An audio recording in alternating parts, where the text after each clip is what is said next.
up tomorrow and $1 million is going to be there or not. Didn't even matter. There's no guarantee we're going to even be around.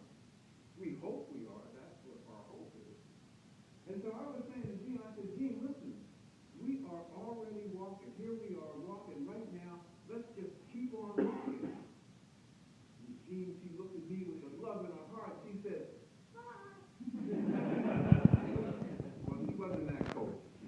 And we were good friends. And so she said, that's good, John. You can keep walking, but, you know, I have all this work to do, and we want to get the $1 million, and that's going to make everything a lot easier. So you go ahead and walk, and I'm going to keep on driving. And that's exactly what happened. I kept walking, and in a little town of about 350 people, people know what you're going to do even before you do it. And they always have something to say about it, too. So when they found out that I was walking and not riding in cars, well, there was a lot of problems, I'll tell you. They were just really upset. And they said, you know, John, your driving, not riding in cars is, all that's going to mean is more gasoline for us. Now, if I was a wise person, W, is wise. If I was a wise person, I would have said, well, that's great. If what I do means you can do more than what you want to do, we should be able to live together and support each other. I said if I was a wise person.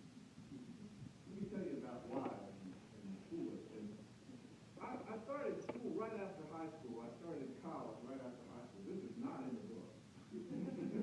Not in the book. And I went there, and I went to school in Philadelphia, and I just wasn't ready to go to school. So one day I just walked away. That's a W. That wasn't very wise. But, because what I didn't do was withdraw. That's another W. And that would stand for wise if I would have withdrawn. Instead, you know what happens when you walk away and you don't withdraw? All your grades turn to F, which stands for foolish, and also for follow you the rest of your life. So when you try to go back to school, because maybe you got a little more wise, then you have to deal with all the foolish that you had to deal with. That's another story that just came out of that. So let me see, where was I? I was walking, and people were telling me how crazy this is, and that one person can't make a difference. And I'm really getting upset. I'm calling my mom now. Notice these are not push-button phones. We didn't have cell phones back in those days. Back in those days, oh my God. 1972, right? Back in those days, back in the 1970s. Mom. Yeah, it's Johnny. I'm good. I'm good. But I just wanted to tell you, I just wanted to tell you that I've given up riding and driving in motorized vehicles. Yeah, I walk everywhere. Planes, no, I don't use those either. For the environment, Mom. The environment. Like clean air and water. The environment hasn't reached Philadelphia yet.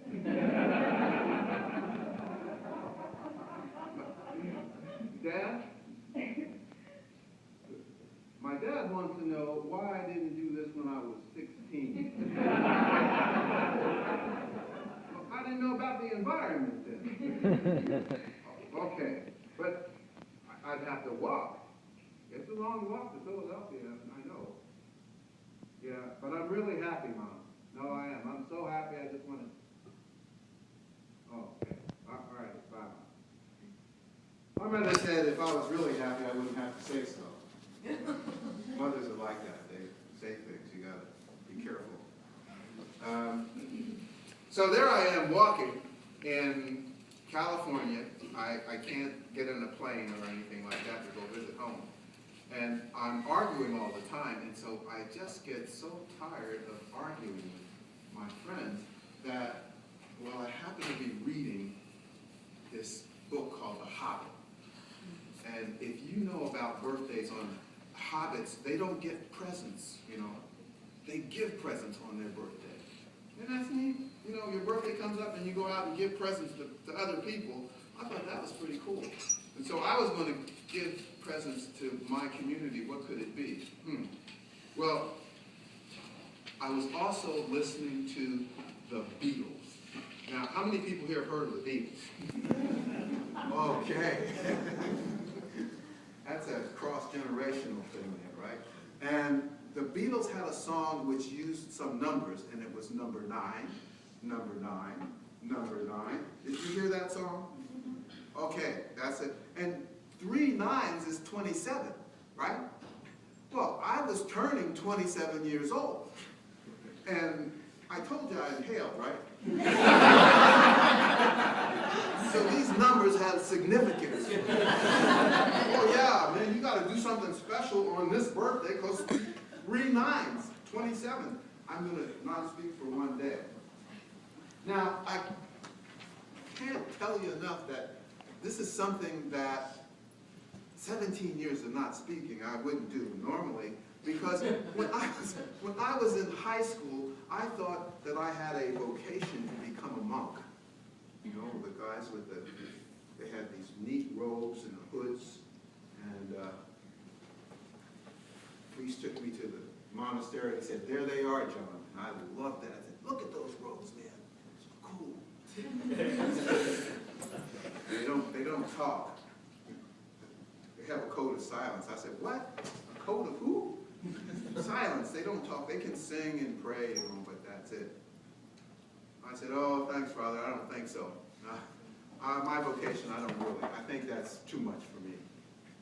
So I left that. And 20 years later, there I find myself in California, walking around, not saying anything, and I don't even get the robes.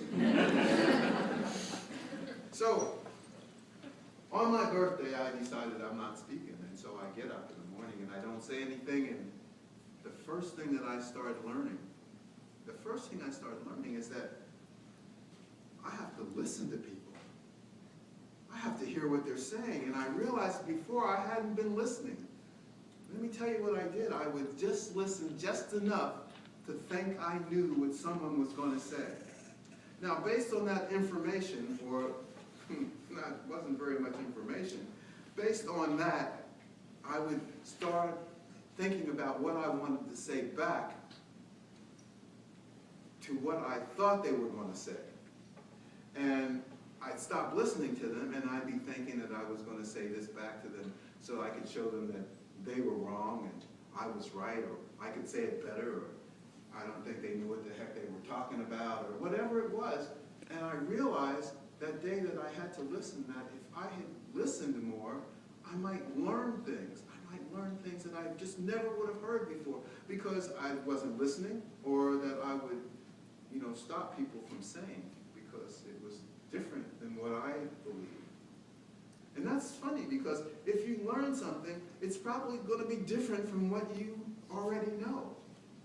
And it might be different from what you believe even. And so I said, oh, I better do this for another day. And I learned something else. I just couldn't lie, which I used to do all the time. Well, let's call it stretching the truth just a little bit.